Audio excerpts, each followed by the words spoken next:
El presidente Piñera anunciará esta noche en cadena nacional el presupuesto para el 2014. Vamos a conversar de este tema con el senador Andrés Saldívar, presidente justamente de la Comisión de Hacienda de la Cámara Alta. Senador, muchas gracias por venir. Muchas gracias a ustedes. ¿Cómo es el contexto en el que se va a discutir este presupuesto cuando estamos a puertas de una elección presidencial y quien propone no va a ser quien va a ejecutar? ¿Eso no genera algún tipo de condicionante? Bueno, realmente este presupuesto tiene esas dos connotaciones que no estaban en los últimos 20 años, 20 y tantos años, no estaba presente. Primero que, como se adelantó la elección presidencial que antes se hacía en diciembre, y el presupuesto, de acuerdo con la norma constitucional, hay que despacharlo antes del 30 de noviembre, automáticamente al retroceder la fecha de la elección al 17 de noviembre nos deja precisamente la discusión de la ley de presupuesto en el medio de la campaña electoral presidencial. Pero además, ¿no es cierto?, con otra connotación, que lo más posible es que haya un cambio de gobierno. De todas maneras, un cambio de gobierno. Pero incluso, ¿no es cierto?, yo creo que va a haber un cambio de signo de gobierno. Va a haber un cambio, yo creo que va a entrar la presidenta Bachelet, así como pasó la vez pasada, entró Piñera y salió Bachelet. Pero en este caso, eso hace que esas dos cosas, que el trámite hay que hacerlo con mucha rigurosidad y con mucho cuidado. Yo he estado en ese sentido conversando con el gobierno. Yo soy presidente además de la Comisión Mixta de Presupuesto, que es una comisión integrada por diputados, 13 diputados y 13 senadores, que son los que tienen el proceso de aprobar y hacer, en definitiva, va a la sala, pero somos los que determinamos la aprobación del presupuesto. Y esta comisión mixta funciona en 5 subcomisiones. Entonces el tema era cómo ajustarnos a un cronograma que nos permitiera que los parlamentarios que van a ir a la reelección, la mayoría, en el caso de los diputados, en el caso de los senadores algunos, puedan, ¿no es cierto?, hacer posible y compatible ambas cosas. La Cámara de Diputados tiene cerrado sus sesiones el día 17 de octubre hasta el 17 de noviembre. Y algo similar puede pasar en el Senado, que si bien no está aprobado todavía. Entonces, eso negociamos con el ministro de Hacienda. Yo personalmente, incluso fuimos en un momento dado, tuvimos la posibilidad de pensar, ¿no es cierto?, de que haber anticipado la discusión del presupuesto al día 16 de septiembre, pero después llegamos a la conclusión que no, que mejor fuera el 30 de septiembre, como normalmente se ha hecho. Pero definimos un cronograma que va. El día martes próximo, el ministro de Hacienda tiene que hacer la exposición de la Hacienda Pública. Seguramente el presidente de la República va a anunciar el presupuesto, ¿no es cierto?, en estas horas, en un tiempo. Y el miércoles la directora del presupuesto hace una presentación a los parlamentarios de la Comisión Mixta de cuál es el estado de las finanzas públicas. Entonces, esto hace, ¿no es cierto?, que el acuerdo es que durante las primeras 3 semanas, hasta el 16 de octubre, vamos a trabajar en las subcomisiones, que son las que examinan ministerio por ministerio el presupuesto. Y la subcomisión primera, además, ¿no es cierto?, analiza, ¿no es cierto?, el cálculo de ingresos y gastos en global, más las partidas de algunos ministerios también. Y luego, ¿no es cierto?, el 17 de octubre va a declararse receso la comisión hasta el 18 de noviembre, o sea, el día siguiente de la elección. Y durante todo ese plazo, la idea que yo le planteo al ministro a fin de posibilitar el despacho de la ley es, ¿no es cierto?, que trabajen nuestros comités, nuestros grupos asesores, en tratar de afinar o llegar a acuerdos en las cosas más importantes o que sean necesarios y ver que las cosas que podamos discrepar. De tal manera que cuando volvamos el 18 de noviembre, asumamos ya el despacho de la ley por la comisión mixta. Y la comisión mixta, ¿no es cierto?, en ese caso ya entra a votar partida por partida las propuestas que haga la subcomisión. ¿Dónde deberían estar puestos los acentos desde el sector que usted representa? Bueno, el ministro sabe, se lo he dicho, primera cosa, que sí creo que sí debiera haber un proyecto más bien de continuidad, porque un gobierno que termina no tiene por qué diseñar proyectos de tiempo futuro. Pero creo que tenemos que tener algunas cosas concretas. Primero, saber, ¿no es cierto?, de cuáles son los índices o elementos que se utilizan por el presupuesto para su cálculo de ingresos y de gasto. Y el gobierno nos anunció, ¿no es cierto?, nos anticipó que iba a tener metido mirando un PIB tendencial que se llama el crecimiento del Producto Interno Bruto, que es el crecimiento de la economía en su conjunto, que estiman, ¿no es cierto?, que está en un piso del orden de entre 4 y 5, 4 y 4,5. Y luego, ¿no es cierto?, nos ha dicho que también, que es otro elemento muy determinante para definir los ingresos, es cuál es el precio futuro del cobre, en los próximos años. ¿Qué tan relevante el cobre para definir? Es muy fundamental porque primero es una actividad que está rentando una parte importante de nuestras exportaciones y de nuestros ingresos, ¿no es cierto?, en divisas, pero también de tributo. Debe estar bordeando el 30-40% en general, toda la minería en general, yo creo. Pero el cálculo no solo se hace con el precio del cobre, que es muy importante. En Chile es muy determinante el precio del cobre por el ingreso tanto para la minería privada como para la minería pública que representa Codelco. Codelco entrega todos los excedentes, o debiera entregar todos los excedentes al fisco, salvo las platas que requiere para inversión, y, ¿no es cierto?, además paga impuesto a la renta, al igual que cualquier empresa privada. Y más, ¿no es cierto?, el royalty que también se aplica en la minería del cobre, en la minería en general, pero en el cobre especial, que es una manera, ¿no es cierto?, de que la minería del cobre y la minería en general participe en mayor proporción de que lo que es en la tributación normal. Eso es lo que se llama el royalty. Senador, pero ¿dónde deberían estar puestos los acentos en términos del incremento del presupuesto, cree usted? Sí. Primero tenemos que ver, ¿no es cierto?, que venga un presupuesto y esa es la primera norma. Que uno, como yo he sido ministro de Hacienda, he sido muchas veces miembro de la Comisión de Hacienda del Senado, he sido presidente de la Comisión Mixta en varias oportunidades. La primera norma que se debe exigir a un gobierno, cualquiera que sea, es disciplina fiscal. ¿Eso qué significa? Que lo que se pretenda gastar tenga una contraparte de financiamiento real. Por eso que es muy importante el cálculo de ingresos y gastos, que sea legítimo, que no ni esté sobrevalorado el gasto o la inversión, o el ingreso, ni que esté subvaluado el ingreso o la inversión, el gasto. Entonces, esa es la primera norma. Y eso, ¿no es cierto?, conlleva también a otra cosa, que nosotros en Chile tenemos, es el único de los países, unos pocos países que tiene una ley que obliga a la responsabilidad fiscal. Aquí no hay posibilidad, ¿no es cierto?, de presentar presupuestos deficitarios.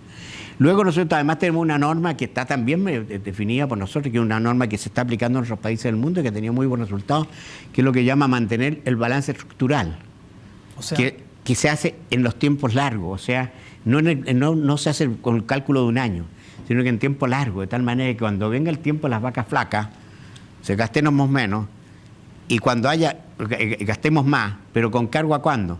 A los ahorros que hagamos cuando haya el periodo de las vacas gordas. Como ha habido buenos ingresos del cobre y todo esto, este gobierno y el anterior, principalmente, este gobierno ha ahorrado menos que el anterior, ha ido formándose los fondos, dos fondos, que hoy día deben de estar fluctuando, yo creo que más de 20.000 millones de dólares. Están eso.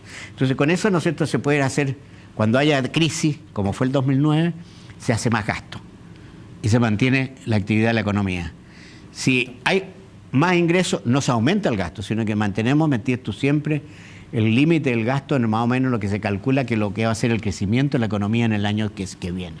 Entonces, en este caso, ¿no es cierto?, tenemos que tener. El segundo tema que hay que tener presente y que hay que analizar es de que si en la ley están realmente financiados todos los gastos permanentes de las leyes vigentes, como también todos los gastos que vaya a demandar las leyes que están en trámite. Y en este caso, ¿no es cierto?, existe la ley sobre el nuevo estatuto docente, o la ley del financiamiento, lo que se llama la enseñanza prekinder, por decir dos, eso que requieren gastos. Por precaver, ¿no? Porque... No, tiene que tener... pero me refiero, esas leyes necesariamente van a ser despachadas. Claro, van a ser despachadas, porque están en trámite. Entonces, ¿qué es lo que hay? Uno tiene que hacer una reserva.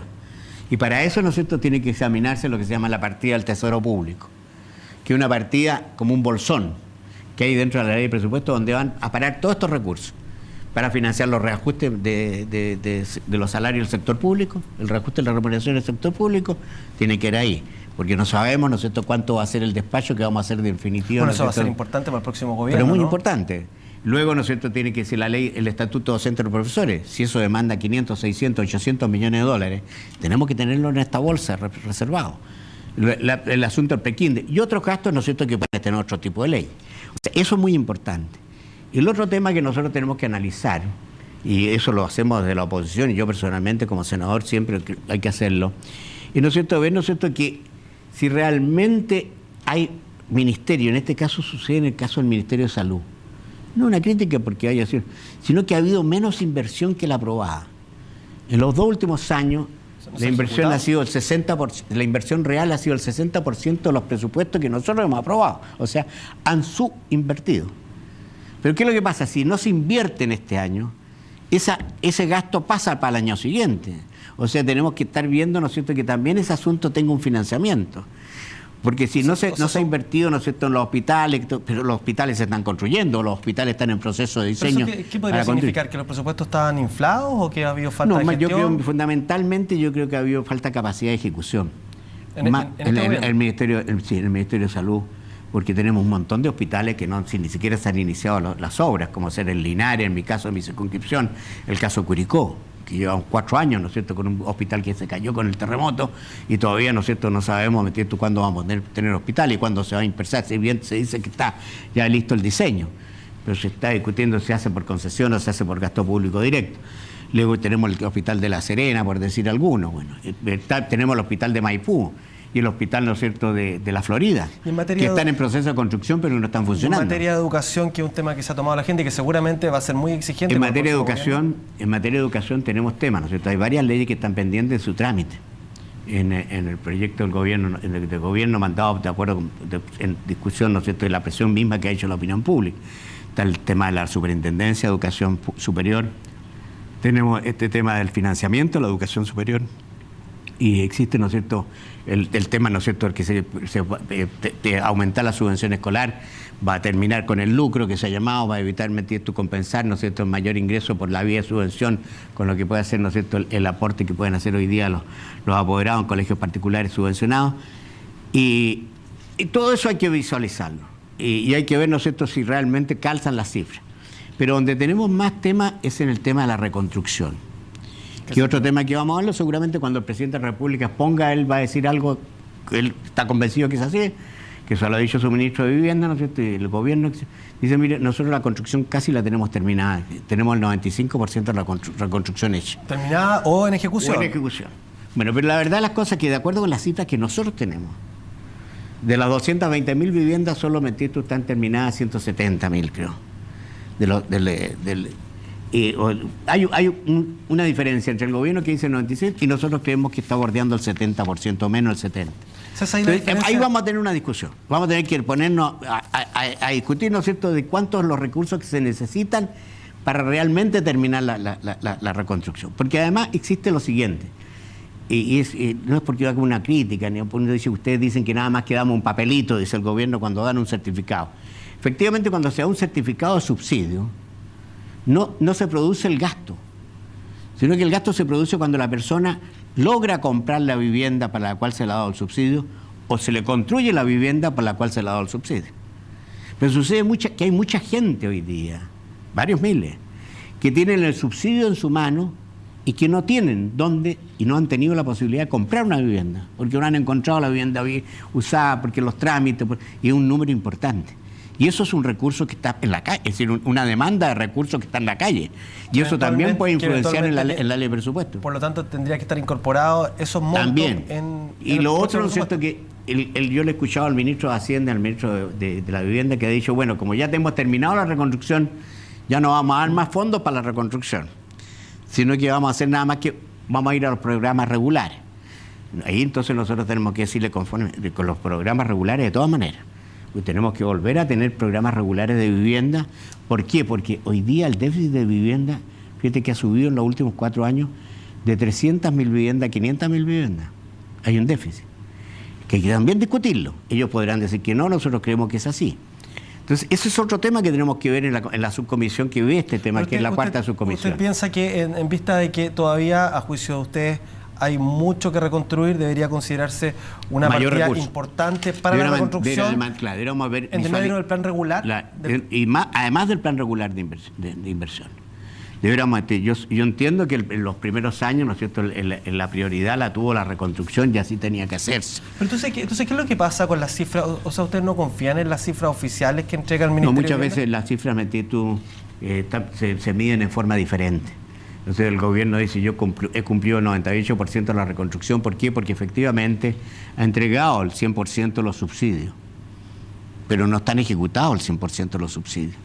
Lo otro, ¿no es cierto?, que el gobierno dice, bien, yo tengo lista, por lo menos en mi región, efectivamente se han construido viviendas, pero yo creo que por el antecedente que uno tiene y por lo que la información que recoge el mismo terreno, por lo menos, nosotros tenemos un déficit todavía en la reconstrucción del orden de un 30%. Se dice que hay un tanto del 60 al 100%. El gobierno cree que ya ha llegado al 98% porque tiene viviendas contratadas o viviendas en proceso de ejecución. Pero hay que ver, ¿no es cierto?, hasta dónde, ¿no es cierto?, está el avance, hasta dónde está financiado, ¿no es cierto?, el término de esas viviendas, que son un 25, un 30% más o menos las viviendas que se requieren. Y como te digo, además, porque creo que existe un incremento en vivienda, de déficit de vivienda, que el país había ido disminuyendo con el transcurso del tiempo, pero que con motivo de la reconstrucción, y hay que entenderlo, así que tiene una explicación lógica, se postergaron muchas veces los programas ordinarios. Y eso hace, ¿no es cierto?, que el déficit de vivienda, los sectores que no sufrieron el terremoto, que estuvieron ausentes de eso, esa gente, ¿no es cierto?, quedó sin solución de vivienda. Entonces, todo eso tenemos que verlo. Ahora, yo espero que esto no se haga tanto en el ánimo crítico y crear una discusión por crear una discusión, sino que seamos leales, de avanzar, ¿no es cierto?, con seriedad, y por eso que yo creo que el tiempo es escaso para poder despachar la ley de presupuesto. Pero nosotros tenemos una cosa que está en favor del gobierno, y yo siempre he sido partidario que así sea, porque desde la historia de Chile, ¿no es cierto?, cuando tuvimos un problema con el presupuesto de la Nación, terminamos una guerra civil en el tiempo del presidente Balmaceda, porque no se aprobó la ley de presupuesto. Entonces, de esa fecha, importante, ¿no? Claro, y de esa fecha hay una norma constitucional que es muy sabia y que es legítima y que para todo gobierno. Es decir, ¿no es cierto?, usted, señor Parlamento, tiene plazo hasta 60 días desde el momento que yo le presento la ley de presupuesto. Usted, antes del 29 de noviembre, en este caso, usted me tiene que tener despachar la ley de presupuesto, por a favor o en contra, aprobando o rechazando.